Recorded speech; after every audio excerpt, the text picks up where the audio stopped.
நம்ம அன்றாடம் பயன்படுத்துற சமையல் எண்ணெய். இப்போ இந்த எண்ணெய் வந்து பாத்தீங்கன்னா நம்ம பஜ்ஜி போட்டு மிச்சம் வச்சிருக்கிற எண்ணெய்.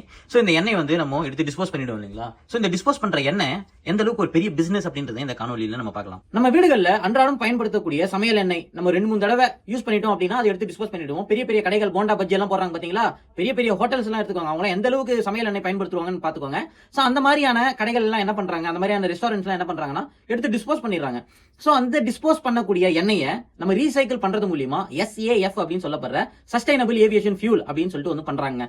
சோ இது வந்து ஃபிளைட்டுங்களுக்கு ஃபியூலா வந்து யூஸ் பண்றாங்க. சோ இது மூலியமா வந்து பாத்தீங்கன்னா மிகப்பெரிய ஒரு சேவிங்ஸ் வந்து பண்ண முடியும். சரிங்க, இதனால நமக்கு என்ன பயன் அப்படின்னு வந்து கேட்டீங்கன்னா, இப்ப நம்ம வீடுகளில் பயன்படுத்துற இந்த யூஸ்டு எண்ணெய் இருக்கு இல்லைங்களா, இதை வந்து நம்ம வருவாயாவும் ஈட்ட முடியும். இப்ப நீங்க ஒரு பெரிய ரெஸ்டாரண்ட் வச்சிருக்கீங்க, ஒரு 40-50 லிட்டர் எண்ணெய் ஒரு வாரத்துக்கே நீங்க வந்து பயன்படுத்துறீங்கன்னு வச்சுக்கோங்களேன். சோ ஒரு லிட்டருக்கு வந்து இவ்வளவு அமௌண்ட் அப்படின்னு போது அது ஒரு பெரிய ஒரு அமௌண்ட் தான் இல்லைங்களா? சோ அந்த மாதிரி வந்து பண்ண முடியும். சோ இது ஜப்பான்ல எப்படி பண்றாங்க அப்படின்றத நம்ம பார்க்கலாம். முதல்ல இந்த மாதிரியான ஆயில்களை நம்ம எப்படி வீடுகளில் இருக்கிற ஆயில்களா இருக்கட்டும், ரெஸ்டாரண்ட்டுகளா இருக்கிற ஆயில்களா இருக்கட்டும், பெரிய பெரிய ஹோட்டல்கள்ல இந்த மாதிரி பயன்படுத்தின மிச்சம் இருக்கிற ஆயில்களா இருக்கட்டும், அது எப்படி வந்து ஒன்னு சேர்த்து ஒரு இடத்துக்கு கொண்டு போறது அப்படின்றது மிகப்பெரிய ஒரு சேலஞ்சுங்க. அதுக்கு பேர் சப்ளை செயின் அப்படின்னு வந்து சொல்லுவாங்க. சோ அந்த விதத்துல வந்து பாத்தீங்கன்னா ஜப்பான் ரொம்ப ஒண்டர்ஃபுல்லா வந்து இதுல ப்ளே பண்றாங்க. என்ன பண்றாங்கன்னு வந்து பாத்தீங்கன்னா, முதல்ல PR பண்றாங்க, மக்களுக்கு விழிப்புணர்வு கொண்டு போறாங்க. சோ மக்கள் வந்து என்ன பண்றாங்கன்னா, அவங்க வீட்டுகள்ல வேஸ்ட் பெட் பாட்டில் இருக்கும் இல்லைங்களா, சோ அதுல வந்து ஒரு வாரத்துக்கு ஒரு மாசத்துக்கு ஒரு 5-6 லிட்டர் ஆகுதுன்னு வச்சுக்கோங்களேன். அதை என்ன பண்றாங்கன்னா பாட்டில சேகரிச்சு வச்சுக்கிறாங்க.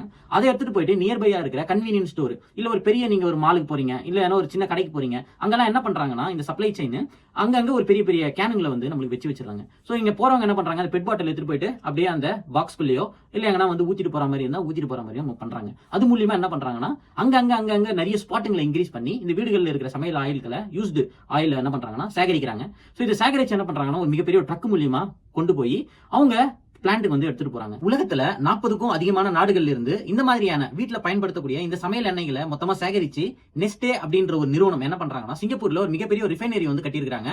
அந்த ஒரு ரிஃபைனரி மூலமா 2.6 மில்லியன் டன்ஸ் வந்து உங்களுக்கு ப்ரொடக்ஷன் வந்து கெபாசிட்டி வச்சிருக்காங்க. சோ இதுல உங்களுக்கு இந்த SAF மூலியமா மட்டுமே உங்களுக்கு 1 மில்லியன் டன் வந்து கெபாசிட்டி வந்து டார்கெட் பண்ணிருக்காங்க. 2050க்குள்ள நெட் ஜீரோ கார்பன் எமிஷன் அப்படின்னு சொல்லிட்டு டார்கெட் ஃபிக்ஸ் பண்ணிருக்காங்க. சோ அதுக்காக எல்லா நாடுகளும் வந்து கான்ட்ரிபியூட் பண்ணி ஆகணும். சோ அதுக்காக வந்து பாத்தீங்கன்னா ஜப்பான் வந்து 2030க்குள்ள வந்து பாத்தீங்கன்னா 10% இந்த SAF வந்து ஜெட் ஃபியூலோட பிளெண்ட் பண்ணும் அப்படின்னு சொல்லிட்டு ஒரு டார்கெட் வந்து ஃபிக்ஸ் பண்ணிருக்காங்க. அதுக்காக வந்து பாத்தீங்கன்னா ஜப்பானோட ரிஃபைனரிஸ் இருக்கு இல்லைங்களா, அவங்க வந்து மிகப்பெரிய ஒரு இன்வெஸ்ட்மெண்ட் வந்து இப்ப ஜப்பான்ல ரீசெண்டா ஒரு 4-5 வாரத்துக்கு முன்னாடி ஒரு பெரிய ரிஃபைனரி வந்து கட்டுறதுக்காக ஆரம்பிச்சிருக்காங்க. நெஸ்டே மாதிரியான சிங்கப்பூர் நிறுவனம் மாதிரியான மிகப்பெரிய ஒரு ரிஃபைனரி இல்ல அப்படின்னாலும் இவங்க இப்போதைக்கு டார்கெட் 2030க்கு 10% அப்படின்னு வந்து வச்சிருக்காங்க. சோ இது ஃபியூச்சர்ல வந்து பாத்தீங்கன்னா மிகப்பெரிய ஒரு ரிஃபைனரி வந்து அந்த வெளிநாடுகள்ல வந்து ஜப்பான் கவர்மெண்ட்டும் கட்டிட்டு வர போறாங்க. வீடுகள்ல நம்ம அன்றாடம் பயன்படுத்தக்கூடிய இந்த எண்ணெய் மூலியமா ஒரு வருவாயும் நம்மளால வந்து ஈட்ட முடியும். இதை ஒரு தொழிலா வந்து நம்ம பண்ணோம் அப்படின்னா இது வந்து ஒரு மிகப்பெரிய ஒரு அளவுல வந்து பெரிய வருவாய் ஈட்டக்கூடிய ஒரு தொழிலா வந்து பார்க்கப்படுதுங்க.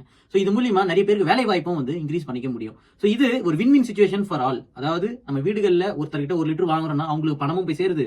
அது நம்ம ஒரு என்விரான்மெண்ட்டுக்கு நம்ம பெரிய கார்பன் ஃபுட் பிரிண்ட்டை குறைக்கணும் அப்படின்ற ஒரு கான்ட்ரிபியூஷனாகவும் போய் சேருது அப்படின்றது வின் சிச்சுவேஷன் ஃபார் ஆல் அப்படின்னு நான் சொன்னேன். சோ இந்த ஒரு காணொலி உங்களுக்கு பிடிச்சிருக்கும்னு நம்புறேன். இந்த ஒரு காணொலி பிடிச்சிருந்ததுன்னா நிறைய பேருக்கு ஷேர் பண்ணுங்க. Thank you, bye by.